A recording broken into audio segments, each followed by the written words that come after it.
علم نشرح نام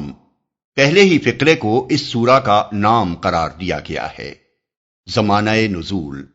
اس کا مضمون سورہ ضحیٰ سے اس قدر ملتا جلتا ہے کہ یہ دونوں سورتیں قریب قریب ایک ہی زمانے اور ایک جیسے حالات میں نازل شدہ معلوم ہوتی ہیں۔ حضرت عبداللہ بن عباس رضی اللہ عنہ فرماتے ہیں کہ یہ مکہ معظمہ میں والضحیٰ کے بعد نازل ہوئی ہے۔ موضوع اور مضمون، اس کا مقصد و مدعا بھی رسول اللہ صلی اللہ علیہ وسلم کو تسلی دینا ہے۔ نبوت سے پہلے حضور صلی اللہ علیہ وسلم کو کبھی ان حالات سے سابقہ پیش نہ آیا تھا جن کا سامنا نبوت کے بعد دعوت اسلامی کا آغاز کرتے ہی یکا یک آپ کو کرنا پڑا۔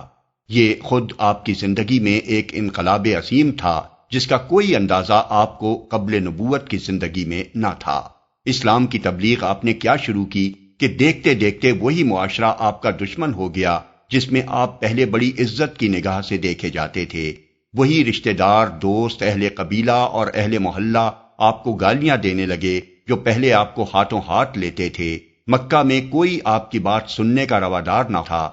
راہ چلتے آپ پر آوازیں کسے جانے لگے، قدم قدم پر آپ کے سامنے مشکلات ہی مشکلات تھیں۔ اگرچہ رفتہ رفتہ آپ کو ان حالات بلکہ ان سے بھی بدرجہ زیادہ سخت حالات کا مقابلہ کرنے کی عادت پڑ گئی، لیکن ابتدائی زمانہ آپ کے لیے نہایت دل شکن تھا۔ اسی بنا پر آپ کو تسلی دینے کے لیے پہلے سورہ ضحیٰ نازل کی گئی اور پھر اس سورہ کا نزول ہوا۔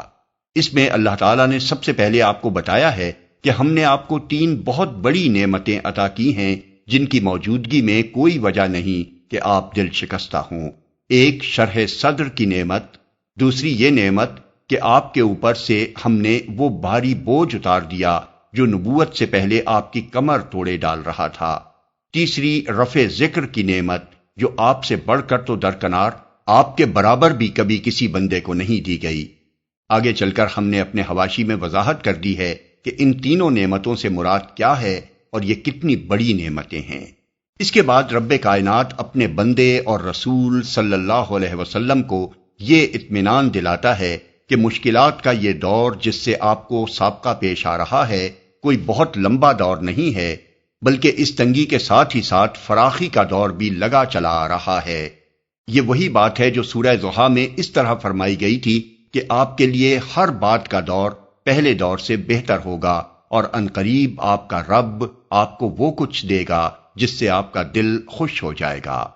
آخر میں حضور صلی اللہ علیہ وسلم کو ہدایت فرمائی گئی ہے کہ ابتدائی دور کی ان سختیوں کا مقابلہ کرنے کی طاقت آپ کے اندر ایک ہی چیز سے پیدا ہوگی، اور وہ یہ ہے کہ جب اپنے مشاغل سے آپ فارغ ہوں تو عبادت کی مشقت اور ریاضت میں لگ جائیں اور ہر چیز سے بے نیاز ہو کر صرف اپنے رب سے لو لگائیں۔ یہ وہی ہدایت ہے جو زیادہ تفصیل کے ساتھ حضور صلی اللہ علیہ وسلم کو سورہ مزمل آیات 1 تا 9 میں دی گئی ہے۔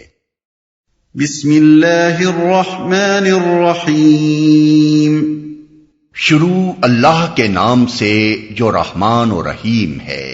أَلَمْ نَشْرَحْ لَكَ صَدْرَكَ وَوَضَعْنَا عَنْكَ وِزْرَكَ الَّذِي أَنقَضَ ظَهْرَكَ وَرَفَعْنَا لَكَ ذِكْرَكَ۔ اے نبی، کیا ہم نے تمہارا سینہ تمہارے لیے کھول نہیں دیا اور تم پر سے وہ بھاری بوجھ اتار دیا جو تمہاری کمر توڑے ڈال رہا تھا، اور تمہاری خاطر تمہارے ذکر کا آوازہ بلند کر دیا۔ سینہ تمہارے لیے کھول نہیں دیا۔ اس سوال سے کلام کا آغاز اور پھر بات کا مضمون یہ ظاہر کرتا ہے کہ رسول اللہ صلی اللہ علیہ وسلم اس زمانے میں ان شدید مشکلات پر سخت پریشان تھے جو دعوت اسلامی کا کام شروع کرنے کے بعد ابتدائی دور میں آپ کو پیش آ رہی تھیں۔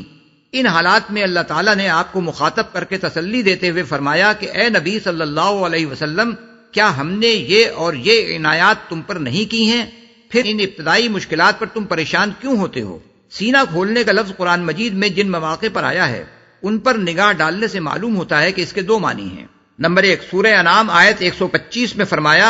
فَمَن يُرِدِ اللَّهُ أَن يَهْدِيَهُ يَشْرَحْ صَدْرَهُ لِلْإِسْلَامِ،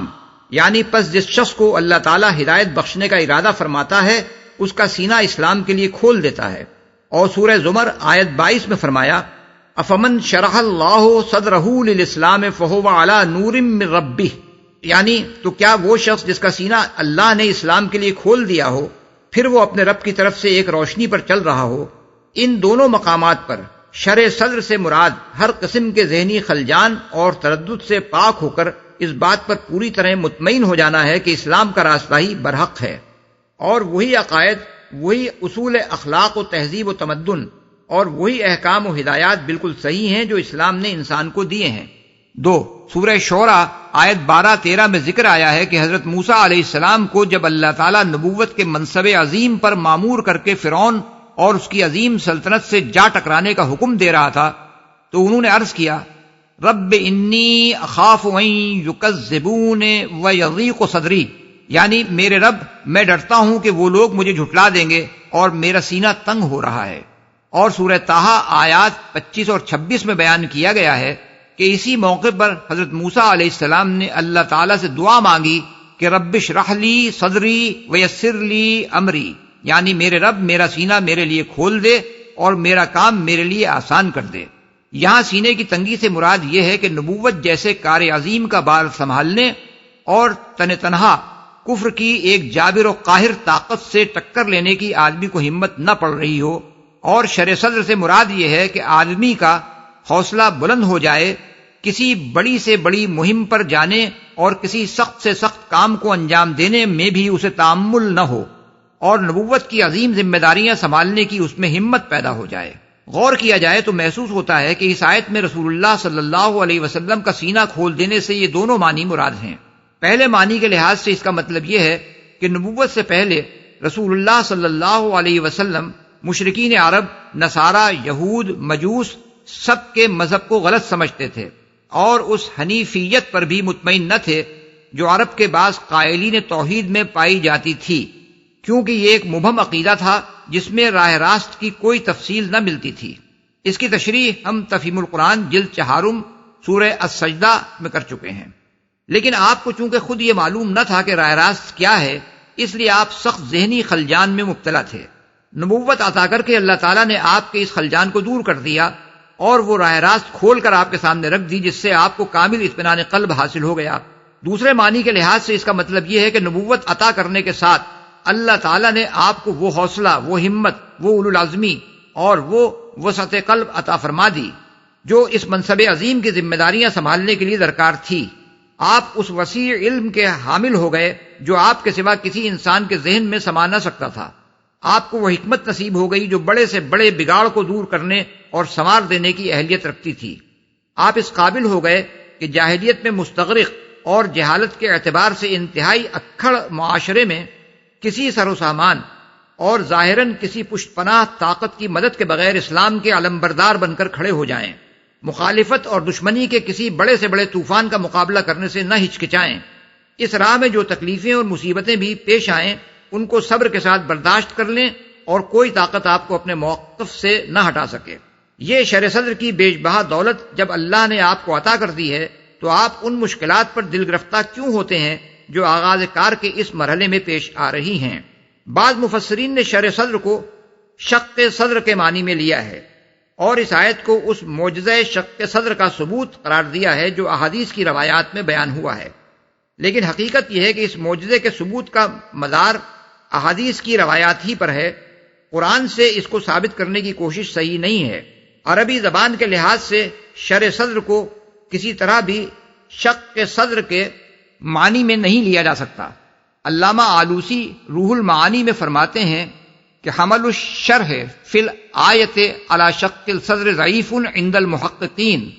یعنی محققین کے نزدیک اس آیت میں شرح کو شق صدر پر محمول کرنا ایک کمزور بات ہے۔ تمہاری کمر توڑے ڈال رہا تھا۔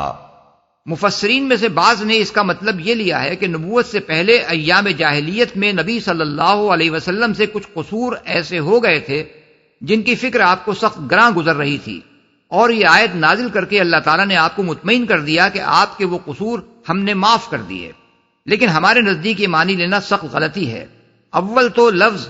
وزر کے معنی لازماً گناہی کے نہیں ہیں، بلکہ یہ لفظ بھاری بوجھ کے لیے بھی بولا جاتا ہے، اس لیے کوئی وجہ نہیں کہ اس کو خواہ مخواہ برے معنی میں لیا جائے۔ دوسرے، حضور صلی اللہ علیہ وسلم کی نبوت سے پہلے کی زندگی بھی اس قدر پاکیزہ تھی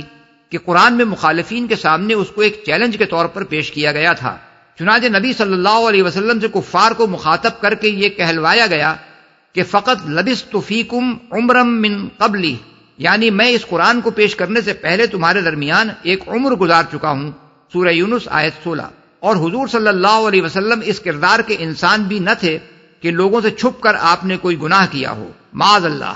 اگر ایسا ہوتا تو اللہ تعالیٰ تو اس سے ناواقف نہ ہو سکتا تھا کہ جو شخص کوئی چھپا ہوا داغ اپنے دامن پر لیے ہوئے ہوتا اس سے خلق خدا کے سامنے برملا وہ بات کہلواتا جو سورہ یونس کی مذکورہ بالا آیت میں اس نے کہلوائی ہے۔ پس در حقیقت اس آیت میں وزر کے صحیح معنی بھاری بوجھ کے ہیں، اور اس سے مراد رنج و غم اور فکر و پریشانی کا وہ بوجھ ہے جو اپنی قوم کی جہالت و جاہلیت کو دیکھ دیکھ کر آپ کی حساس طبیعت پر پڑ رہا تھا۔ آپ کے سامنے بت پوجے جا رہے تھے، شرک اور مشرکانہ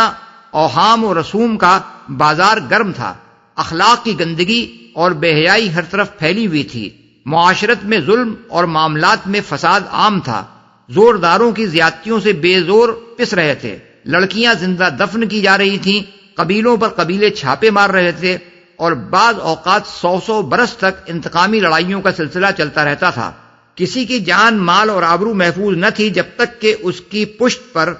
کوئی مضبوط جتھا نہ ہو۔ یہ حالت دیکھ کر آپ اڑتے تھے، مگر اس بگاڑ کو دور کرنے کی کوئی صورت آپ کو نظر نہ آتی تھی۔ یہی فکر آپ کی کمر توڑے ڈال رہی تھی، جس کا بار گراں اللہ تعالیٰ نے ہدایت کا راستہ دکھا کر آپ کے اوپر سے اتار دیا، اور نبوت کے منصب پر سرفراز ہوتے ہی آپ کو معلوم ہو گیا کہ توحید اور آخرت اور رسالت پر ایمان ہی وہ شاہ کلید ہے جس سے انسانی زندگی کے ہر بگاڑ کا قفل کھولا جا سکتا ہے اور زندگی کے ہر پہلو میں اصلاح کا راستہ صاف کیا جا سکتا ہے۔ اللہ تعالیٰ کی اس رہنمائی نے آپ کے ذہن کا سارا بوجھ ہلکا کر دیا، اور آپ پوری طرح مطمئن ہو گئے کہ اس ذریعے سے آپ نہ صرف عرب بلکہ پوری نوع انسانی کو ان خرابیوں سے نکال سکتے ہیں جن میں اس وقت عرب سے باہر کی بھی ساری دنیا مبتلا تھی۔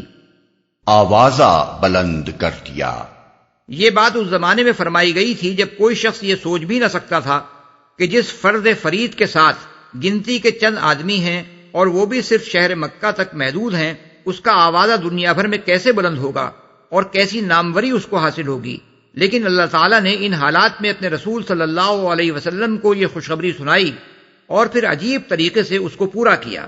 سب سے پہلے آپ کے رفع ذکر کا کام اس نے خود آپ کے دشمنوں سے لیا۔ کفار مکہ نے آپ کو زک دینے کے لیے جو طریقے اختیار کیے ان میں سے ایک یہ تھا کہ حج کے موقع پر جب تمام عرب سے لوگ کھچ کھچ کر ان کے شہر میں آتے تھے، اس زمانے میں کفار کے وفود حاجیوں کے ایک ایک ڈیرے پر جاتے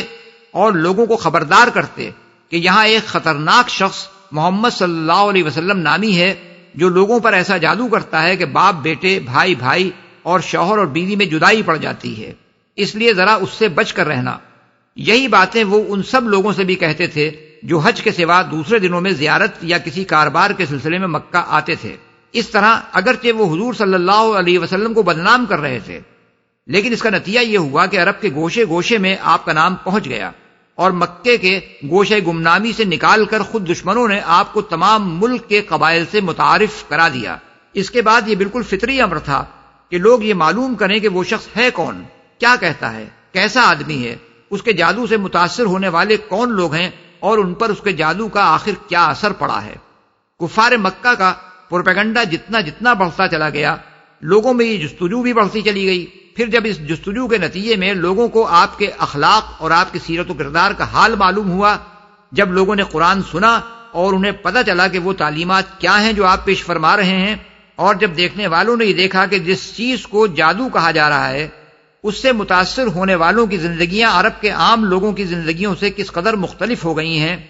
تو وہی بدنامی نیک نامی سے بدلنی شروع ہو گئی، حتیٰ کہ ہجرت کا زمانہ آنے تک نوبت یہ پہنچ گئی کہ دور و نزدیک کے عرب قبائل میں شاید ہی کوئی قبیلہ ایسا رہ گیا ہو جس میں کسی نہ کسی شخص یا کنبے نے اسلام قبول نہ کر لیا ہو، اور جس میں کچھ نہ کچھ لوگ رسول اللہ صلی اللہ علیہ وسلم سے اور آپ کی دعوت سے ہمدردی اور دلچسپی رکھنے والے پیدا نہ ہو گئے ہوں۔ یہ حضور صلی اللہ علیہ وسلم کے رفع ذکر کا پہلا مرحلہ تھا۔ اس کے بعد ہجرت سے دوسرے مرحلے کا آغاز ہوا، جس میں ایک طرف منافقین، یہود اور تمام عرب کے اکابر مشرکین رسول اللہ صلی اللہ علیہ وسلم کو بدنام کرنے میں سرگرم تھے، اور دوسری طرف مدینہ طیبہ کی اسلامی ریاست خدا پرستی و خدا ترسی، زہد و تقوی، طہارت اخلاق، حسن معاشرت، عدل و انصاف، انسانی مساوات، مالداروں کی فیاضی، غریبوں کی خبرگیری، عہد و پیمان کی پاسداری اور معاملات میں راست بازی کا وہ عملی نمونہ پیش کر رہی تھی جو لوگوں کے دلوں کو مسخر کرتا چلا جا رہا تھا۔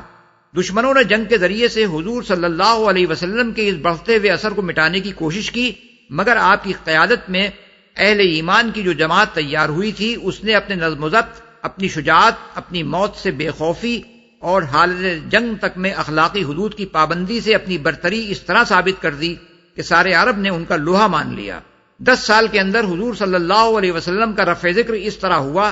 کہ وہی ملک جس میں آپ کو بدنام کرنے کے لیے مخالفین نے اپنا سارا زور لگا دیا تھا، اس کا گوشہ گوشہ اشہد ان محمد الرسول اللہ کی صدا سے گونج اٹھا۔ پھر تیسرے مرحلے کا افتتاح خلافت راشدہ کے دور سے ہوا، جب آپ کا نام مبارک تمام روئے زمین میں بلند ہونا شروع ہو گیا۔ یہ سلسلہ آج تک بڑھتا ہی جا رہا ہے اور انشاءاللہ قیامت تک بڑھتا چلا جائے گا۔ دنیا میں کوئی جگہ ایسی نہیں ہے جہاں مسلمانوں کی کوئی بستی موجود ہو اور دن میں 5 مرتبہ اذان میں بآواز بلند محمد صلی اللہ علیہ وسلم کی رسالت کا اعلان نہ ہو رہا ہو، نمازوں میں حضور صلی اللہ علیہ وسلم پر درود نہ بھیجا جا رہا ہو، جمعے کے خطبوں میں آپ کا ذکر خیر نہ کیا جا رہا ہو، اور سال کے 12 مہینوں میں سے کوئی دن اور دن کے 24 گھنٹوں میں سے کوئی وقت ایسا نہیں ہے جب روئے زمین میں کسی نہ کسی جگہ حضور صلی اللہ علیہ وسلم کا ذکر مبارک نہ ہو رہا ہو۔ یہ قرآن کی صداقت کا ایک کھلا ہوا ثبوت ہے کہ جس وقت نبوت کے ابتدائی دور میں اللہ تعالیٰ نے فرمایا کہ وَرَفَعْنَا لَكَ ذِكْرَكَ، اس وقت کوئی شخص بھی یہ اندازہ نہ کر سکتا تھا کہ یہ رفع ذکر اس شان سے اور اتنے بڑے پیمانے پر ہوگا۔ حدیث میں حضرت ابو سعید خدری رضی اللہ عنہ کی روایت ہے کہ رسول اللہ صلی اللہ علیہ وسلم نے فرمایا، جبرائیل علیہ السلام میرے پاس آئے اور مجھ سے کہا، میرا رب اور آپ کا رب پوچھتا ہے کہ میں نے کس طرح تمہارا رفع ذکر کیا۔ میں نے عرض کیا، اللہ ہی بہتر جانتا ہے۔ انہوں نے کہا، اللہ تعالیٰ کا ارشاد ہے کہ جب میرا ذکر کیا جائے گا تو میرے ساتھ تمہارا بھی ذکر کیا جائے گا۔ بحوالے ابن جریر، ابن ابی حاتم، مسند ابو یعلا، ابن المنذر، ابن حبان، ابن مردویہ، ابو نعیم، اور بات کی پوری تاریخ شہادت دے رہی ہے کہ یہ بات حرف بحرف پوری ہوئی۔ فَإِنَّ مَعَ الْعُسْرِ يُسْرًا إِنَّ مَعَ الْعُسْرِ يُسْرًا، پس حقیقت یہ ہے کہ تنگی کے ساتھ فراخی بھی ہے، بے شک تنگی کے ساتھ فراخی بھی ہے۔ اس بات کو 2 مرتبہ دہرایا گیا ہے تاکہ حضور کو پوری تسلی دے دی جائے کہ جن سخت حالات سے آپ اس وقت گزر رہے ہیں یہ زیادہ دیر رہنے والے نہیں ہیں، بلکہ ان کے بعد قریب ہی میں اچھے حالات آنے والے ہیں۔ بظاہر یہ بات متناقض معلوم ہوتی ہے کہ تنگی کے ساتھ فراخی ہو، کیونکہ یہ دونوں چیزیں بیک وقت جمع نہیں ہوتی، لیکن تنگی کے بعد فراخی کہنے کے بجائے تنگی کے ساتھ فراخی کے الفاظ اس معنی میں استعمال کیے گئے ہیں کہ فراخی کا دور اس قدر قریب ہے کہ گویا وہ اس کے ساتھ ہی چلا آ رہا ہے۔ فَإِذَا فَرَغْتَ فَانصَبْ وَإِلَى رَبِّكَ فَارْغَب، لہذا جب تم فارغ ہو تو عبادت کی مشقت میں لگ جاؤ اور اپنے رب ہی کی طرف راغب ہو۔ فارغ ہونے سے مراد اپنے مشاغل سے فارغ ہونا ہے، خواہ وہ دعوت و تبلیغ کے مشاغل ہوں یا اسلام قبول کرنے والوں کی تعلیم و تربیت کے مشاغل یا اپنے گھر بار اور دنیاوی کاموں کے مشاغل۔ حکم کا منشا یہ ہے کہ جب کوئی اور مشغولیت نہ رہے تو اپنا فارغ وقت عبادت کی ریاضت و مشقت میں صرف کرو اور ہر طرف سے توجہ ہٹا کر صرف اپنے رب کی طرف متوجہ ہو جاؤ۔